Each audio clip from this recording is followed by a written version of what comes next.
we're back. There aren't any commercials, but I feel the need to let you know whenever we've just come back from a brief pause. So now we're back once again here with Jackie Yvonne from Jackie Yvonne Nutrition, which you really need to go to JackieYvonneNutrition.com, where you can get a bunch of resources that will help you to become your higher self. All right, let me not make it sound like a cult. But anyway, so It can be. I'm saying I got you. You know, so you might have to shave your hair. You might have to, part with. Anyway, yeah. All I ask is that people come to me and they're ready to work. Okay. The people who are great that I work with are folks who really are just tired. They're tired of yo-yo diets. They're tired of gimmicks. They're tired of trying to figure it out. They're tired of waist trainers and wrapping your body in plastic. And I'm like, you can't.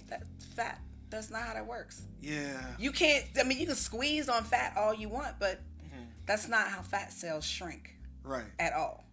And so you'd ask me about particular quotes. So one that I go back to all the time, that I went back to and I always reference, it was around me and I always went back to it as an educator, and I go back to it now, and it's from Desmond Tutu, and it says, there comes a point where we need to just stop pulling people out of the river, and we need to go upstream and find out why they're falling in. And for education, any type of education, but specifically around people gaining control of their health and wellness. Yeah. Why are so many people failing? I know the women I coach are CEOs of their own businesses. They're C-suite level, corporate folks. They are doctors. They are attorneys. They are businesswomen. They are some of the smartest people I know. But when it comes to what they put on their forks and what they put in their bodies, they can't figure it out. And this is the place where they falter. And oftentimes it's because they're so busy being everything else to everyone else that they put their health and wellness on the back burner. So it's like, at some point, instead of just trying to put Band-Aids on things like drink this flat tummy tea, try this diet pill, why don't people know what to eat? Right. What has happened? And how do we fix that? And so for me, it's bigger than just weight loss. And I tell people all the time. Now, I tell people I am not a licensed therapist, but I'm going to give you that work in my programs because we have to figure it out. I just want people to be healthy and well. Well, I feel you as far as you not being a licensed therapist, but I would venture to say that your clients find your services to be very therapeutic. Yes. All right. Well, that's a good thing to know, and I'm glad that you were able to talk about that quote from Desmond Tutu and why it means so much. Because when I think about someone that like that whole thing about insanity being doing the same thing over and over again and expecting a different result, and looking at people that are struggling, that are falling short of where they want to be, whether it's with their careers or in their personal relationships or whatever the case is, or just the inability to follow through on a project. Because like another thing that's been happening a lot with COVID is a lot of do-it-yourself projects. Yes. And I think that people are trying to, like you said, you got crocheting, people are trying to learn how to build things and do things at home. And sometimes you can hit a roadblock, and it, instead of being able to look at what is the cause of it, and really like kind of restoring the agency back to the person themselves, so that they can say like, no, this if I'm overweight or if I'm not as muscular as I desire to be, I can actually be a leader in changing that, as opposed to being a victim of something that is too big for you to figure out. Right. Yeah. And oftentimes, for some people, it's just a matter of, we need coaching for businesses. We need coaching for life. We go through all these things. And sometimes people are just kind of like, people come to me and they're like, I really don't know what to eat for my body. And that's where I come in, because it's really about being able to say, okay, I've done this. I'm not getting the result I want. I feel this way, or I want to be more focused. I want to have more energy. I want to feel confident in my body. What do I need to do? What do I need to eat? And then what do I need to do to figure out how I'm standing in my own way? So a lot of the work I do with people really is looking at, what is this thing that you unintentionally do that's halting your progress? And I even use myself as an example. When I first started bodybuilding, right? I was mom and principal and doctoral student and super spouse and all this other stuff. And because bodybuilding and prepping for a show demanded me to be in the gym twice a day. Well, after I was done with work all day and being a principal to the largest middle school in the city and trying to make sure my children have what they need and the house was running, I wasn't getting to the gym that second time in the day to do my weights. And it was really because of this false sense of trying to be this superwoman that I felt like if I took this 45 minutes of time to myself, that everything else in my life, my family would crumble. I wouldn't be super mom, I wouldn't be super principal, I wouldn't be super spouse because I took this 45 minutes. And it wasn't until I tested that assumption and said, okay.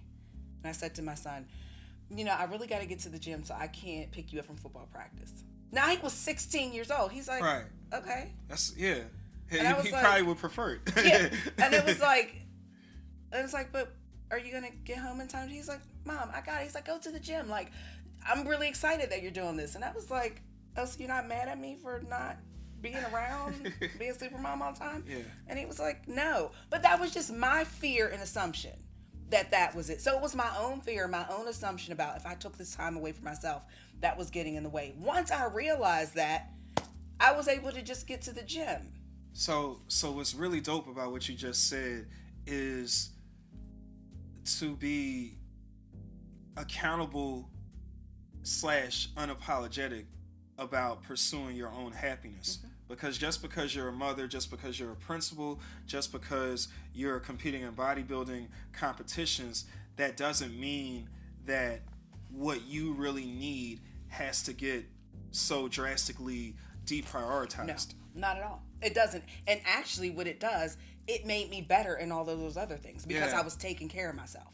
I was super, super healthy on top of it. And so I could better manage all those things because of the systems that I put in place to be able to do it for myself. So one thing that's really, I'm glad that you were able to find that balance, because we often hear a lot about work-life balance, and I'm glad you were able to establish that. But what you're saying actually reminds me of a subject that I was reading about in a book by Mark Manson, self-help book called The Subtle Art of Not Giving a Fuck. I read that. Okay. It's a good book. Yes, it is. Yes, it is a good book. And one of the things that I really enjoyed, one of the many things I enjoyed, was when he talked about this concept of exceptionalism and how on social media tells us if you're not LeBron or Oprah, then you, to use a lack of a better term, then you ain't shit. Mm-hmm. And I think what happens there is he basically says we don't see enough about people being average. Not to say average like I want to be average when I grow up, right. but to say that if you're trying, you're doing everything in your power to be the best. There's going to be somebody that's better at bodybuilding. There's going to be somebody that's better at making videos or something than me. We can't get caught up. Like you said, one of the things we said off camera was we were talking about how if you're shaped like an apple, for example, and you want to completely change that and look like a pear or whatever, then right. you gotta know where you are, and you can't fixate on the person next to you in the gym that's and then doing all that. You gotta be where you are, because you'll feel better when your goals are immediate and specific to you. Yes. That's what the book talks about. Yes, absolutely. And I always tell people all the time, you have to play to the strengths of what you want your body to look like, right? My body is going to look the way my genetic predisposition is made up.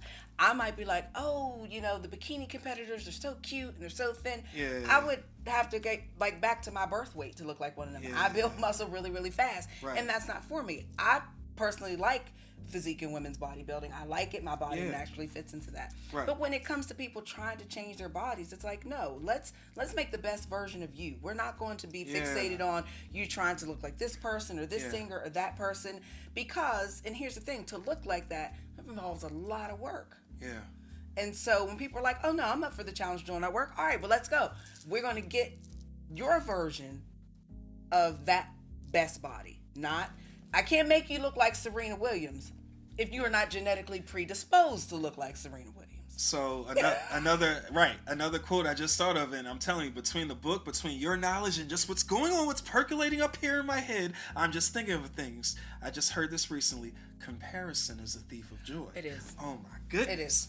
It really is. Yes. And unfortunately, in the health and wellness industry, it's so bad right now with the weight loss gimmicks and the body wraps and the surgeries, and I was on, every now and then I'll post something slightly controversial on social media, but I was on Facebook and I'm like, look, if you're going down to Miami to get these bodies done and lipo this and sticking fat in other places, you still have to pay attention to what you're eating.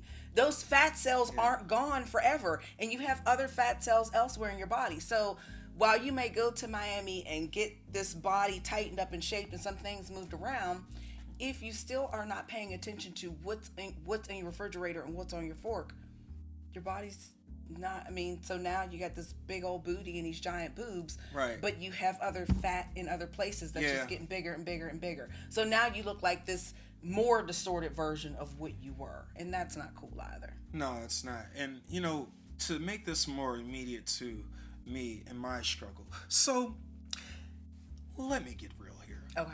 Growing up, my father, I noticed at a very young age that his hairline was a bit receding. And, me and my brother, we used to think about this, like, why can't we be like everyone else? Like, why? Because when you grow up, when you black and you're in the hood, then, I don't know if you noticed, but the kids really aren't receptive and warm and sensitive to people with differences. No, they are very, very cruel. And there were a lot of things that were said. But the reason why I'm saying this is because I'm thinking about the gentleman that's like, you know what? I know I'm one of them old players right now, but hey, we got the Alpha boat ride coming up. I got to put on my all white. I got to be straight. So, barber, give me the shellac it till it's black. I need the Beijing, and everything is good. And because barbers are magicians, and they can put you in there, get you all up in there, and it's like, wow, man, he brought you all the way back to life, back to reality, soul to soul. So anyway, all that's happening, but then you're out there and you're dancing and you start to sweat and you take off your hat and it reveals a hairline that is disintegrating. And I'm just trying to connect. I know it's not the same thing as a woman that has a procedure done on her body. Like, this is a lot lower on the spectrum of, hey, that's a big deal. But in my own small way, trying to relate, I can see how taking a shortcut could ultimately backfire. Yes. In the meantime, and I believe a lot of people, and listen, I'm not knocking anybody. If that's what you want to do, just be safe. That's not where you save money. It's not where you save money. No, you don't go cheap with that. You do not go cheap on it. But also be aware that there is a level of being health conscious that you have to do even with having a surgery to change your body. You can't just, like you said, you put on a hat. Now you can't dance that hard with a Beijing. You gotta chill a little bit for the night, because otherwise your hairline is running down your face. Right. You got sideburns here. Like, yeah. You can't do that. Nah. The AKs won't like that. But anyway, y'all won't like that. Okay. Just had to break it down, because I know some brothers out there, and for me, I'm embracing who I am, clearly, because I have a hat on. But it's not that bad. Like, I still have my hair and whatnot. Like, but it's definitely about, I think, loving yourself, understanding the root of what your insecurity is, and also thinking that you're not, like, perfection is something that we tell people to strive for, but we really don't. Man, there was another quote. I don't think it's perfect is the enemy of good, but there's another that's something like that. But it's just like, yo, stop trying to be perfect so much, because you know what it makes me think of? It makes me think of, like, someone that's trying to hang up a picture, and you have someone in the background that's like, no, to the left, no, to the right. And then every time you walk by that picture, it always looks crooked to you. And I think that as long as we overly consume ourselves with looking into the mirror and scrutinizing every single detail about ourselves, then it's really going to be hard to see the progress when we can't see the small victory. Absolutely. And I'm all about body positivity, and I tell people all the time, the process is about learning to love yourself and forgive yourself for whatever it is that trauma that's connected to with that food. But I get wanting to take the shortcut. I do. I was 265 pounds at one point. Wow. I was the heaviest I'd ever been in my life, and borderline of, like, doctors kind of questioning, like, hey, you might want to slow down. You're going to gain this weight. But at the same time, could I have gone to the option of trying to do something very quick, very expensive, a surgery or something like that? Absolutely. Would that have changed, or would I still have the benefits of that? No, because I didn't deal with the issue. I didn't deal with the inner conflict for why I was using food for whatever I was using it for. And until that is addressed, till you change your mind about that and actually come to terms with it and deal with those stressors, it's not going to change anything. I tried every diet you could think of until I really got down and was like, okay, Jackie, what's really going on? Yeah. What is really the issue? Why are you really doing this to yourself? Well, you know, this is what I want to do. This is the goal. This is what I know the problem is, and this is the goal. But the gap in there was like, I know I need to do this, but I'm doing something completely different. So why? And so part of coaching people through that is to get them to examine the why behind it. And I got to be honest, it brings up, like, there's not a client that I haven't had a coaching meeting with, a checkup, that there wasn't tears on the phone. Because the breakthrough and the revelation for them is so much like, oh my goodness, I didn't even realize I was doing this to myself, and I didn't need to do this to myself. Mm-hmm. So that's no, it is a lot, and I think that we've progressed beyond a point where you used to see, like, on the Nutty Professor with Richard Simmons. It's I shouldn't laugh as a slim person, but it was man funny. But now we're at a point now where people, it's a lot safer for people to be out front and vocal and vulnerable about what they're going through, because that whole saying about you can't heal what you won't reveal, like, it's like, so if you've been like, and I just think about how binging anything isn't good, even though it's a term that's become associated with Netflix. But even binging a show, because then it's almost like riding a roller coaster, but once the roller coaster goes down and the thrill is gone, then it's just like, wow, I really could have spread this show out probably like for the next 2 weeks, and I could have like gone about my day, and then when I come home, watch the whole episode. Instead, what I did is I stayed up way past my bedtime. I watched all 10 episodes of this season, and now I'm over here waiting a year for the next one to come back, just because I didn't have any self-control. But not only that, but what does the rest of your week look like now that you have stayed up? Yeah. What things got left behind? What weren't you productive on? What have you neglected in that time? Right. And so this idea of just sitting down and watching for people who tell me that, there's a few excuses that drive me crazy. Okay. As a coach. One, when people are like, I can't eat leftovers. I hate leftovers. And my first question is, don't you eat leftovers for the whole week of Thanksgiving? Yeah. Oh, you just don't want to eat this stuff. That's what you don't. Because, Thanksgiving, you got sweet potato pie, you got all the soul food, everything. Yeah. And I know you asked me this before, like, hey, what do you think about soul food stuff? Do you ever? Absolutely. Okay. I do not believe in eating low-fat, healthy anything when it comes to specific holidays. So, Thanksgiving, Christmas, Kwanzaa celebrations, whatever the case may be, I am enjoying that meal. If I go on vacation, I'm going somewhere to experience culture, to learn something new. I want to go to the restaurants, the family-owned things, without having to monitor that. So that's why I'm very particular, and I pay attention to what I'm eating other times, so I can enjoy that. I can enjoy it free. And I like how you kind of drew that comparison between going on a vacation, because you I'm sure you've traveled with folks before. All right, so we have an itinerary. We're going to do this, this, and that, and those are the people that you usually want to leave behind, because it's like, no, I want to find my own source of fun. I don't want it to be pre-planned. You can offer suggestions, but you're not going. And so when you get to that point in like a holiday, for example, where like, this is the one time where it's just all about just being around family, being in like complete euphoria, and eating what you want to eat. And I think that's why I think what you're saying as far as game planning, cooking ahead, and also how it makes more sense to spend like maybe an hour or whatever it takes to plan for the whole week versus getting in the kitchen every day, because we know how this feels. Like when we get in the house and it's late and you ain't even showered yet, and it's just like, yo, you want something quick. And nothing's thawed out.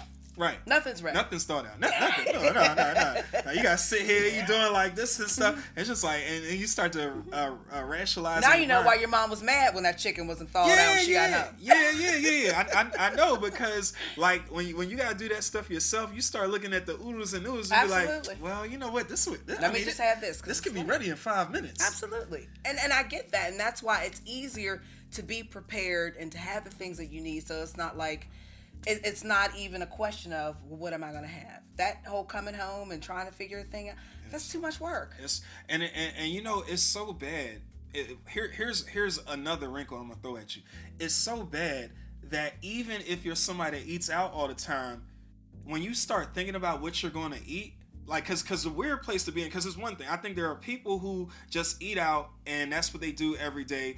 And if that's what they want to do, more power to them. That's fine. Then there's people, I think, that do the meal prep thing and they cook. But then there's people like me who are in the middle, who are conscious of the fact that I want to build muscle. I want to be a sturdier person. I want to be stronger and all those kind of things. And I know what I need to be doing. But it gets to a point where I'm like, man, like, because this is COVID, so even the restaurants close at an earlier time. So even if you were thinking like, you know what, I'm gonna go to Roots Natural Kitchen, or I'm gonna go to Hello Bistro, I'm gonna go to Chipotle, even if you want to eat out, if you wait too late, the place is either going to close, and then all you're left with really is the Popeyes or the McDonald's. That's it. Or you can say, you know what, I like Chipotle. Yeah.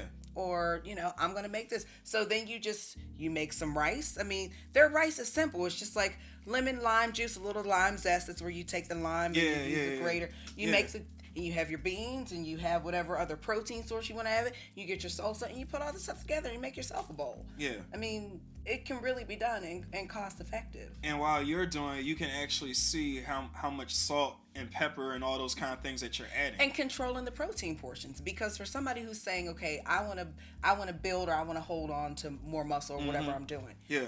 That requires a lot of food and a lot of eating. Yes. Yeah. And so for you to say that, first of all, everybody should be eating every 3 hours just to kind of keep your metabolism rolling. People are like, but, you know, I'm going to feel hungry. So hunger is a natural feeling that we should feel. That's how your body is programmed to tell you, hey, dummy, don't die. It's time to eat. and right. And it's funny how people can say, I don't feel hungry right now. Kind of like when you're going on a road trip and you're traveling with kids and you're like, go to the bathroom. I don't have to go right now. Go anyway.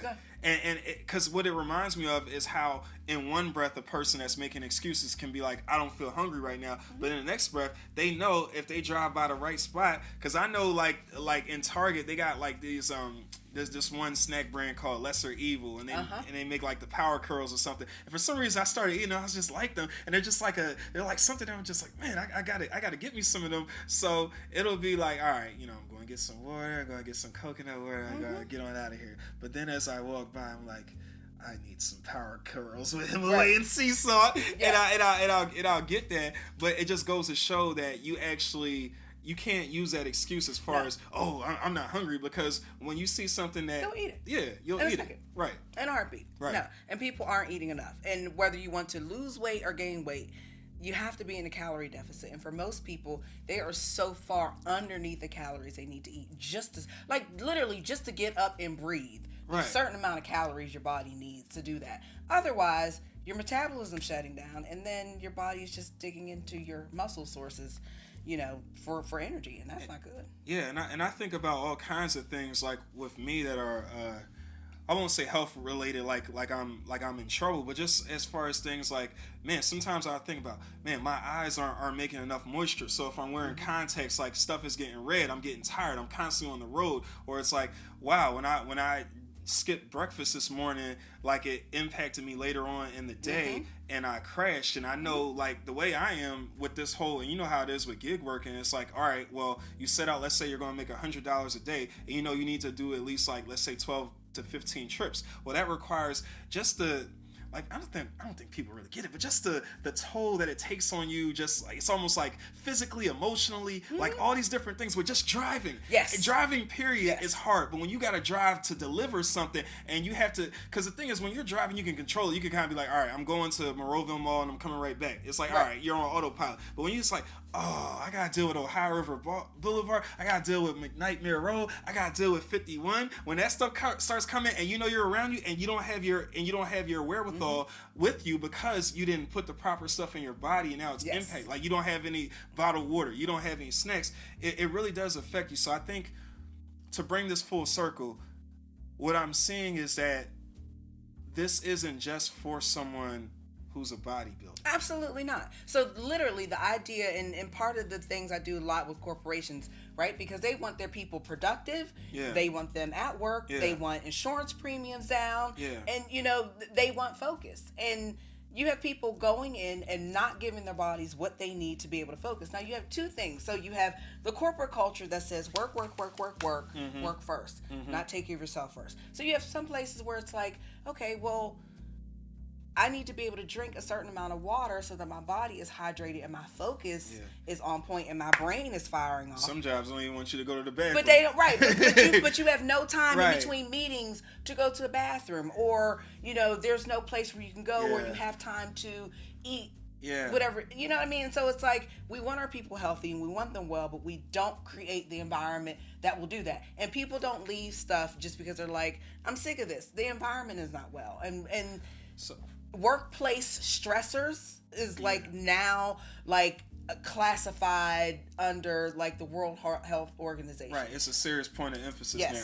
Yes. Whereas, and that's really interesting that you say that, because I think the service that you provide, it goes so much deeper than just the surface of I want to gain muscle, or I want to lose weight. And I think when you start talking about corporate structures, and that's why I think it's really powerful that not only are you working with individuals to help them get right, but you're saying, look, if you want your employees to be more productive, then you have to create an environment that's conducive to that. Absolutely. And if you're penalizing them for you weren't back, and I think that's what it is that we have to really get out of this way of thinking.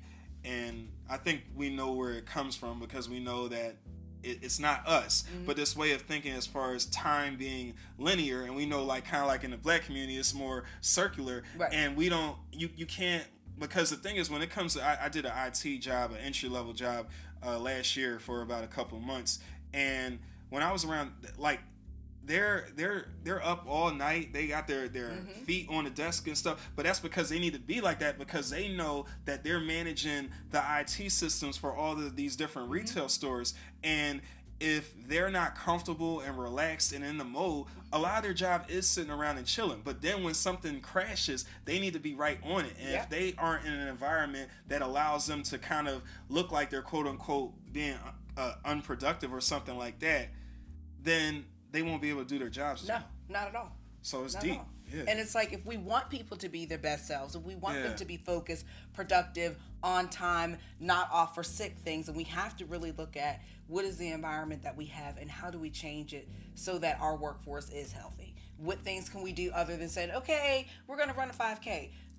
Is that what your people want? And so my first question is, what is it that your people want and need, and what is it? So what is that gap between what the problem, what the solution is, and what they're saying that they want? And so it's a lot of really figuring out the systems.